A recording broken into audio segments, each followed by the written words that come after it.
Here we have our transponder here already connected here. So we'll just go on key programming. So you click here, and this is a read transponder.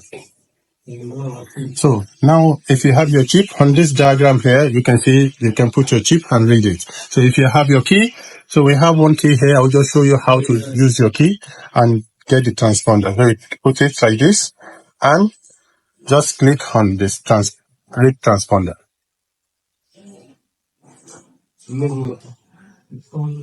After transponding, here you will get a IMO type, transponder 46, special mode,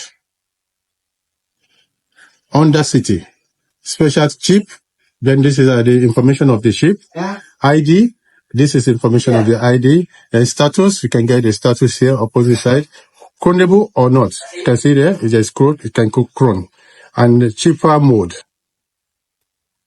This chipper mode, also you can get it here, chipper mode, and this is code mode, CDP.